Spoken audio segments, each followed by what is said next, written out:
자, 이번 시간에는 산후조리원에서 실내 공기질 관리 행동 지침에 대해서 한번 알아보겠습니다.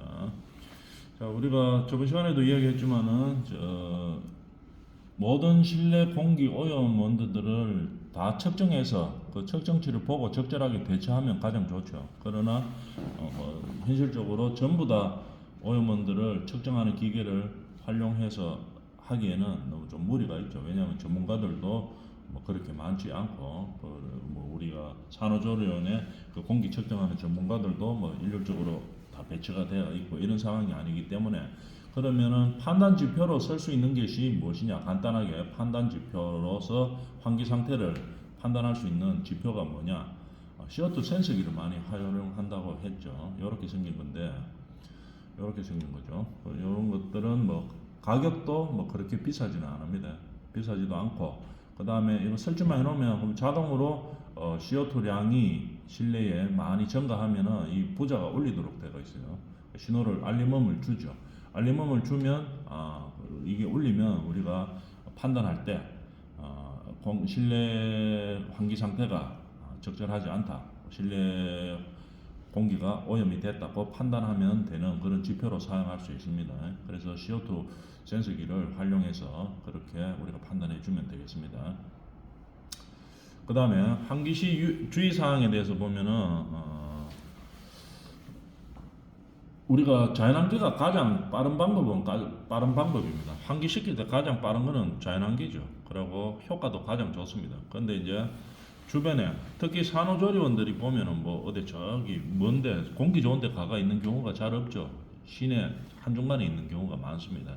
교통이 편리하기 때문에 한중간에 있는 경우가 많은데, 그렇게 되다 보면은 도로 주변에 뭐 자동차 매연이라든지 이런 것들이 많이 있죠. 그 외부에 그 오염원들이 자연환기 시키다가 잘못하면 안쪽으로 다 들어올 수도 있겠죠. 실내 안으로 들어와서 오히려 더 환기시키는 것보다 못한 상황이 되는 경우도 많습니다.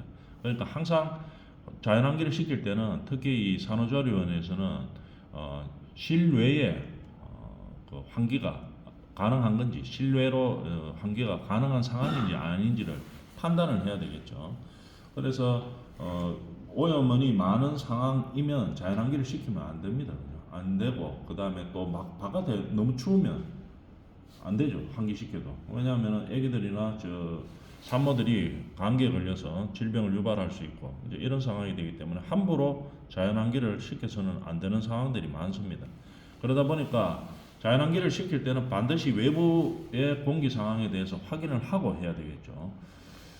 그래서 실외에 특히 우리가 미세먼지 이런 것들을 확인을 하고 해야 되겠죠. 그러다 보니까 미세먼지 확인하는 우리 사이트들이 다 되어 있습니다. 에어코리아 이런 걸 통해서 정기적인 문자도 받을 수 있고, 그 다음에 우리가 늘 환기시키기 전에 체크를 해볼 수도 있고, 이제 그렇게 체크해보고, 그 다음에 바깥에 실외의 환경이 괜찮으면 그때 환기를 시켜야 되는 거겠죠. 미세먼지가 높은 날 뭐 자연환기 시키고 뭐 이렇게 하면 안 되죠. 오히려 더 해가 되니까. 공기 오염원이 될 만한 것들이 외부에 뭐가 있는지 확인을 한 다음에 그 다음에 자연환기를 시킬 수 있도록 해야 되는 겁니다. 그런데 도저히 자연환기 시킬 상황이 안 된다 이러면 어떻게 됩니까?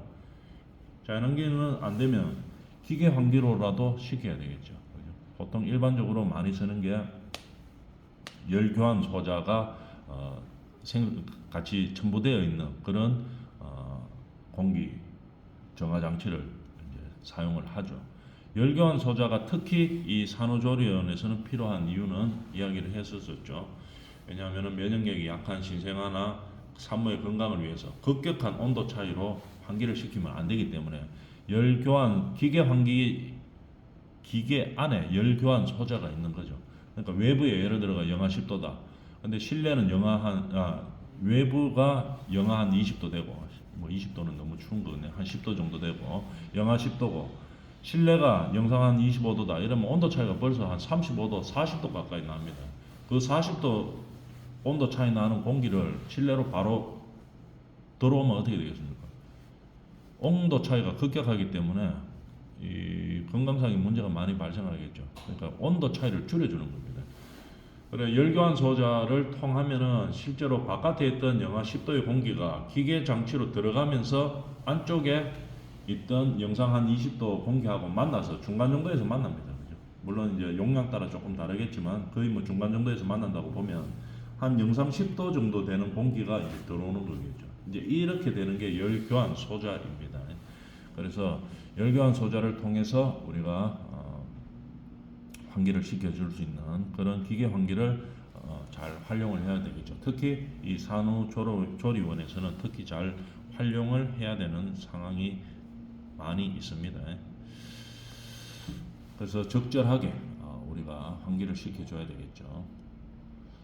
보면 공간별 실내 공기 관리 방법에 대해서 한번 볼까요? 특히 이제 가장 중요한 임산부시 산모가 면역 체계도 많이 약해지고 출산을 하다 보면 정상적이지 않은 부분들이 많이 있죠. 이제 건강상 상당히 안 좋은 상황입니다. 이럴 때 어떻게 환기를 시켜줘서 공기를 공기질을 개선시키냐 한번 봅시다. 주요 관리 인자는 뭐 어떤 것들이 있느냐? 첫 번째로 크게 보면은 짐, 먼지, 찐득이가 제일 문제가 많이 되겠죠. 여기. 그다음에 온도, 습도 관리 중요하죠. 크게 우리가 짐, 먼지, 찐득이하고 그다음에 온도, 습도 관리를 해주는 겁니다. 임산부실에서 짐, 먼지, 찐득이는 이 산모들이 보통 뭐 24시간 거의 다 누워 있습니다. 이 침대에 그죠? 몸조리를 해야 되기 때문에. 그러고 이제 음식을 먹고 하는 것도 침대에서 많이 먹죠. 그죠? 바깥에 식당 가서 먹고 그래 잘 못합니다. 그러다 보니까 음식물도 떨어질 수가 있고 침도 튀길 수도 있고 자다 보면 땀도 흘릴 수도 있고 이러다 보니까 이 침구류 쪽에서 가장 많은 오염원이 발생할 수가 있겠죠. 한번 봅시다. 1g의 각질이나 비듬만으로도 10만 마리의 집먼지 찐득이가 3개월 이상 존재한다 이 말이겠죠. 이런 문제들이 있기 때문에 여기 임산부가 머무는 이 침구류 쪽에 또는 비계 쪽에 가장 많은 오염원이 발생할 수가 있습니다. 그럼 어떻게 관리를 해야 되느냐? 이불, 베개, 매트리스, 카페트 등 이 침구류에 해당되는 것들을 주 1회 이상 2시간 이상 말립니다. 주 1회 이상. 예를 들어 오염이 더 많이 되면 최하 1회 이상이고 예를 들어 음식물이 좀 많이 흘렸다든지 이러면은 좀 더 자주 해야 되겠죠. 2시간 이상 말렸습니다. 햇빛에 말리는 게 가장 좋죠. 자연적으로 말릴 수 있고 이렇기 때문에 햇빛에서 맞으면 살균도 되고 소독도 되고 뭐 여러 가지 좋은 점들이 많습니다. 2시간 이상 반드시 말리도록 합니다. 근데 그렇게 햇빛에 말릴 수 있는 상황이 못 된다. 도로변이다 이러면 뭐 어디 가가 뭐 말릴 공간이 없죠. 옥상도 뭐 그렇게 여의치 않다. 이래 되면은 최소한도로 햇빛에 말릴 상황이 못 되면은 70도 이상 뜨거운 물로 세탁을 해줍니다. 주 1회 이상. 70도 이상 뜨거운 물로 세탁을 하면 찐득이들은 대부분 다 죽습니다. 그렇기 때문에 1회 이상 70도 이상에서 뜨거운 물로 세탁을 해주는 겁니다. 그 다음에 청소할 때는 창문을 열고 하고 환기 때문에 그런 거죠. 그 다음에 청소 후 물걸레를 사용하여 먼지가 날리지 않도록 한다. 먼지가 예를 들어서 닦지 않으면은 공중에 뭐 청소 같은 거 하다가 이래 공중에 붕 뜨죠. 떴다가 다시 깔아앉습니다. 다시 깔아앉으면 뭐 청소 하나만 하죠. 그렇기 때문에 청소를 한 다음에는 반드시 물걸레질을 통해서 제거를 해가지고 먼지를 제거해서 먼지가 날리지 않도록 하는 것이 중요하다 이 말이겠죠. 그 다음에 찐득이 제거제 같은 화학 제품은 가급적 사용하지 않도록 하는 것이 좋겠죠. 이 찐먼데기 제거제를 쓰면 찐득이는 제거되는데 오히려 화학 제품을 써가지고 다른 오염 물질들이 발생할 수 있기 때문에 산모나 신생아들이 머무는 곳에서는 가급적이면은 화학 제품을 사용하지 않습니다. 화학 제품을 사용하지 않고도 우리가 제거하는 방법들이 오염 물질들 제거하는 방법들이 많이 있죠. 식초 같은 거를 곰팡이 같은 것들은 식초 같은 거를 묻혀가지고 휴지에 묻혀가지고 곰팡이 피는 곳에 하루 정도 놔두고 불킨다는 얘기겠죠. 그 다음 날 닦으면 없어지고 이런 방법들이 많이 있죠. 그렇기 때문에 가급적인 화학 제품을 사용하지 않습니다. 그 다음에 찐득이만큼 또 중요한 게 온도 습도. 온도 습도가 기본적으로 높습니다. 여기는 산모들이 머무는 공간에는 기본적으로 높기 때문에 너무 높지 않게 이제 관리를 해주는 것이 중요하죠. 왜냐하면 가습기도 틀고 감기 들까봐 따뜻하게 해주고 이렇기 때문에 온습도가 높습니다. 그 다음에 이 관리를 해주는데 온습도가 환기나 이런 거에 의해서 어떻게든지 간에 온도차가 급격하게 나지 않도록 관리를 해줍니다. 아까 이야기했던 열 교환 소자를 통한다든지 이런 방법을 통해서 온습도의 차이가 급격하게 나지 않도록 해줘야 된다는 얘기죠. 관리를 해줘야 된다는 얘기입니다. 특성상 20에서 25도를 유지하는 것이 가장 적당하다 이 말이겠죠. 너무 떨어뜨리도 안 되고 너무 올라가도 안 되겠죠. 그래서 적절한 20에서 25도 정도를 유지하는 것이 좋습니다. 그 다음에 환기는 최소 2회 이상 30분 이상씩 환기시킵니다. 근데 환기시킬 때는 자연 환기가 가능할지를 판단해보고 가능하지 않을 때는 기계 환기를 통해서 환기를 시켜서 적절한 온습도를 유지할 수 있도록 그렇게 해줘야 되는 거겠죠. 그 다음에 습도를 유지할 때 가습기를 틀면은 뭐 이 생활하기가 편하고 숨쉬기가 편하고 이렇기 때문에 가습기를 많이 트는데 그럼 습도가 너무 높아지니까 주로 또 습도 조절하는 데 쓰는 자연 제품들이 많이 있죠. 천연 제품들 뭐 어떤 게 가장 좋습니까? 숯 같은 게 가장 좋죠. 숯 같은 거를 배치해 가지고 가습기에서 나오는 습도가 많은 그런 것들을 숯이 빨아들이도록 하는 거죠. 빨아들이도록 했다가 모자랄 때는 뱉어내고 이런 자연 제품들을 통해서 습도를 조정할 수 있고 온도를 조정할 수 있도록 그렇게 계획을 짜보는 것도 아주 좋은 방법이 되겠습니다. 그 다음에 공기질 관리 방법에서 신생아실 여기도 마찬가지로 중요한 것은 온도와 습도죠.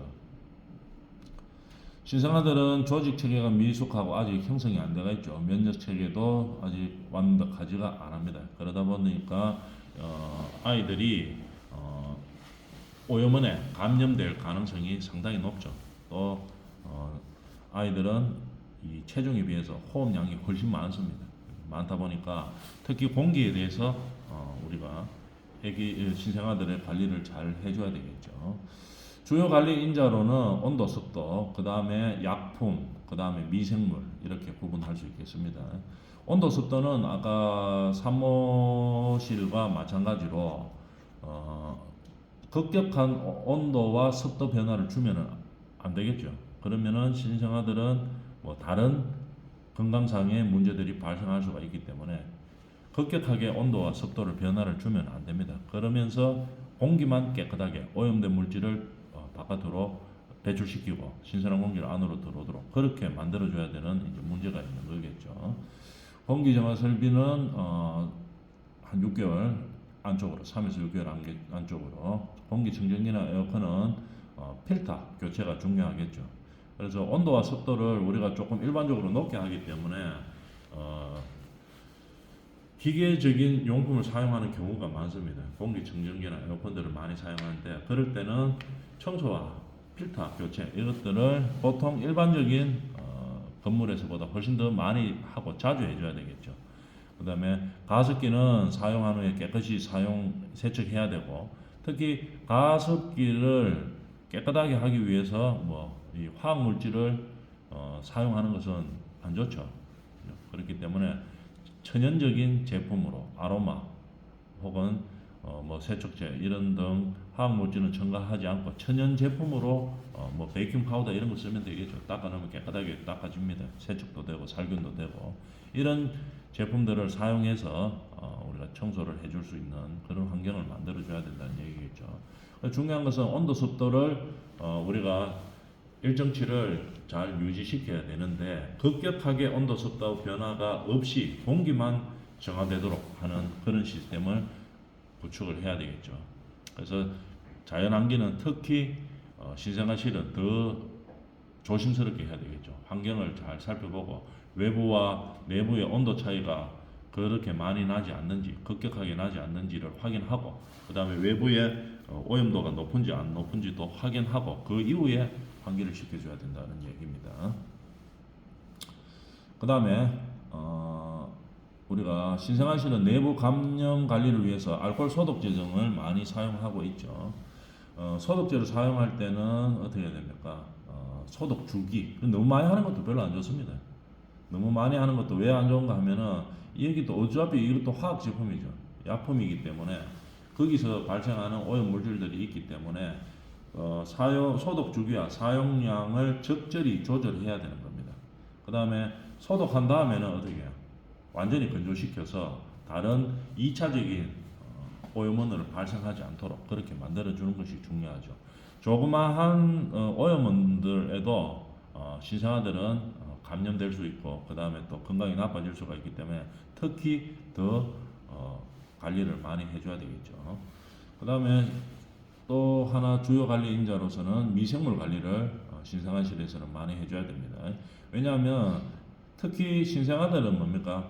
용변을 볼 때 화장실 가서 보는 것이 아니죠. 화장실 가서 보는 게 아니고 신생아실 안에서 보기 때문에 이 용변 처리를 잘 해줘야 되는 겁니다. 용변에는 오염 물질들이 많이 있죠. 그러니까 용변을 보고 난 이후에 즉시 기저귀나 뭐 이런 것들을 밀폐시켜서 폐기시켜서 소각을 시켜야 되겠죠. 그런 체계들을 잘 만들어 줘야 되는 겁니다. 그래서 용변을 보고 나서 신생아실에 이 용변이 오래 머물고 있으면 안 좋은 거죠. 일단 즉시 폐기를 시켜야 된다 하는 거. 그 다음에 간호사들이 기저귀를 교환한 후에 어떻게 됩니까? 이 아기도 보고 옆에 또 급하다고 저 아기 보고 이렇게 하면 어떻게 됩니까? 이 아기한테서 나오는 용변에서 뭐 좀 나왔던 그런 오염 물질들이 다른 아기한테 옮길 수가 있겠죠. 그래서 기저귀 교환 후에는 반드시 손을 씻고 물기를 닦고 건조시킨 다음에 그 다음에 다음 신생아에 기저귀를 교환한다 이런 내부 규정을 정하여서 미생물 관리를 잘 해줘야 되겠죠.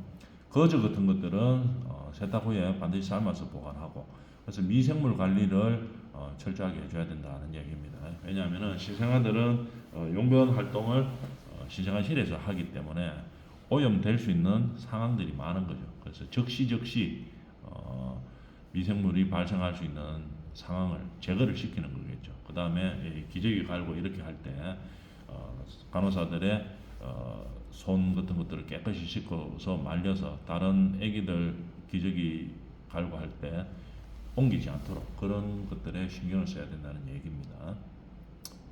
그 다음에 공간별 실내 공기 관리 방법에서 수유실과 자욕실 보면 자욕시설들이 보통 많이 있습니다. 대부분 다 있죠. 우리 산후조리원들에서는 산모 회복을 위해서 필요한 시설이죠. 근데 이것도 뭡니까? 일단 물을 많이 사용하는 거죠. 자욕시설도 물을 많이 사용하기 때문에 세균과 곰팡이들이 발생할 수 있습니다. 그래서 자욕시설 이런 것들도 물을 많이 사용하기 때문에 이 관리를 철저하게 해줘야 되는데 중요한 것은 한번 사용하고 빨리 물기를 제거하고 이게 이제 중요하겠죠. 수유실도 마찬가지입니다. 수유실은 우리가 수유를 위해서 뭐 유축기를 통해서 뭐 이 모유를 만들거나 아니면은 또는 뭐 분유를 태워서 이제 먹이고 이제 그렇게 하는데 여기에 모유를 먹인다고 하면은 모유에서 발생하는 이게 피부하고 접촉이 되다 보니까 모유에서 모유를 이제 유축하기 위해서 기계에 유축기에 많이 묻습니다. 신체에 노폐물들이 많이 묻어 있습니다. 그러다 보니까 이것들이 이제 오염원이 돼가지고 자꾸 실내 공기를 자꾸 이제 뭐 오염시키는 그런 원인들이 되죠. 그러니까 반드시 이제 열탕 소독을 해줘야 되는 거죠. 끓인다 이 말이죠. 젖병도 마찬가지고, 그 다음에 이 수유기도 모유기, 유축기도 마찬가지고 하루 한 번 이상 항상 열탕 소독을 통해서 이 오염원들을 제거시켜야 되겠죠. 소독한 후에는 반드시 빨리 건조를 시키는 것이 중요하겠죠. 자욕기에서는 어떻게 자욕기에서는 물기들을 빨리빨리 제거시킬 수 있는 그런 환경들이 중요한 것들이겠죠. 자유 없이 사용하는 물의 온도는 40에서 42도로 따뜻하게, 뭐 차가운 자유기 사용하는 산모들은 없죠. 다 따뜻하게 사용합니다. 40에서 42도 정도로 사용하기 때문에 따뜻하니까 미생물이 서식하기 좋은 환경이 되는 겁니다. 그러니까 자유기도 사용하고 나서는 반드시 세척하고, 그 다음에 뭡니까? 빨리 건조시켜 줘야 되겠죠. 세척 후 건조시키고, 그 다음에 깨끗한 물을 사용하도록 하고. 그래서 이렇게 자유기인데 여기에서 한번 사용하고 나면은 깨끗이 세척을 한 다음에 빨리 물기를 제거시켜 주는 것이 좋습니다. 그래야지 여기에서 미생물이 서식하는 것을 막을 수가 있겠죠. 왜냐하면 이 자유기에 사용하는 물의 온도가 따뜻하기 때문에 미생물이 서식하기가 좋은 겁니다. 그죠? 즉시 세척하고, 그 다음에 물기가 없도록 깨끗이 빨리 닦아주고, 건조시켜준다는 얘기겠죠. 그렇게 하는 것이 중요하다는 얘기겠죠. 그런 것들을 관리하고 있습니다. 그 다음에 프로그램실 보면은 우리가 산모들도 건강 회복이나 교육을 위해서 프로그램을 활용을 하죠. 뭐 운동도 할 뿐더러 뭐 어떤 교육들도 뭐 애기들 키우는 교육들도 뭐 이루어주고 그렇게 합니다. 그러다 보니까 실내에서 많이 사용하게 되겠죠. 뭐 메가 요트란다, 저 매트 이런 거 말이죠. 요가 매트 이런 것들도 많이 사용하죠. 교구들을 많이 사용하는데 일단 피부가 많이 닿을 수 있는 것들은 일단 오염에 노출되어 있다고 볼 수 있습니다. 그래서 피부가 많이 닿을 수 있는 매트라든지 뭐 어떤 뭘 들고 사용한다든지 이런 것들은 어떻게 됩니까? 즉시 세척을 자주 해줘야 됩니다. 그래서 우리가 체크리스트의 기간을 정해놓고 항목들을 정해놓은 다음에 그 항목에 맞도록 점검하고, 그 다음에 점검해서 문제가 발생하면 개선하고, 이 과정을 자주 해줘야 되겠죠. 적절하게 지켜줘야 되겠죠. 그 다음에 우리가 교구라든지 이런 매트 이런 것들을 가지고 들어올 때, 처음에 이제 들어올 때는 새 물건이 들어올 때가 오염원들이 발생이 많이 되죠. 그럴 때는 우리가 베이크아웃을 통한다든지 아니면 플래시아웃을 통한다든지 해서 여기에서 초기에 발생하는 오염원들을 빨리 제거시켜 주는 것이 좋겠죠. 베이크아웃이나 플래시아웃은 우리가 저번 시간에 배워서 알고 있죠. 그 다음에 새 제품이 들어올 때는 특히 우리가 친환경 제품을 사용해서 이제 들어와야 될 것이고, 그런 친환경 제품도 적게 나온다 뿐이지 오염 물질들은 많이 나옵니다. 그래서 빨리 제거할 수 있는 그런 방법들을 통해서 우리가 오염도를 최대한 낮춰주는 것이 중요한 거죠. 그 다음에 역시나 이제 주요 관리 인자로서는 온습도, 미세먼지가 될 수 있겠습니다. 온도와 습도도 마찬가지죠. 산모들이 생활하는 공간이기 때문에 교육을 받았고 뭐 운동을 하는 것도 다 생활하는 공간이기 때문에 여기도 급격하게 온도 변화를 주면 안 되겠죠. 그렇지만 온도, 습도는 기본적으로 높습니다. 높기 때문에 아까 설명했던 우리 산모실에서 받았던 그런 환경들이 있죠. 그런 것들을 잘 적용해서 온습도 조절을 적절하게 해주는 것이 중요하죠. 온도도 급격하게 바뀌지 않으면서도 공기만 정화시킬 수 있는 그런 방법들을 우리가 잘 적절하게 배치를 해서 사용해야 되는 겁니다. 그러니까 가급적이면은 자연환기는 급격하게 시키지 않고, 온도 차이가 많이 날 때는 자연환기를 시키지 않는 것이 좋죠. 그리고 기계환기를 통하고, 온도 차이가 별로 없다, 내부 외부가. 그런데 바깥에 공기도 뭐 미세먼지도 우리가 보니까 뭐 그렇게 높지 않고, 그 다음에 오염원들도 별로 없는 시간대다 이러면은 어떻게 됩니까? 자연환기 시키는 게 가장 효과가 좋죠. 효과가 좋고 빠르고 하기 때문에 그럴 때는 자연환기를 적절하게 시켜도 됩니다. 그렇지만 또 그 반대의 경우에서는 우리가 자연환기를 급격하게 뭐 해야 되는 그런 상황들을 안 만드는 것이 좋죠. 그리고 습도 조절은 습기가 없을 수는 없죠. 저 산후조리원에서는 습도가 낮을 수는 없습니다. 무조건 일단 기본적으로 높습니다. 왜냐하면 가습기들을 많이 사용하고 조리도 하고 그 다음에 뭐 안에서 밥도 먹고 음식도 먹고 생활을 하기 때문에 습도 자체도 높습니다. 그렇기 때문에 어떻게 습도를 조절할 수 있는 방법들 중에 자연 친화적인 방법들을 많이 택해야 되겠죠. 뭐 숯을 이용한다든지 아니면은 습기가 있을 때 빨리 닦아서 건조를 시킨다든지 이런 방법들을 통해서 하는 것이 훨씬 더 좋은 방법이죠.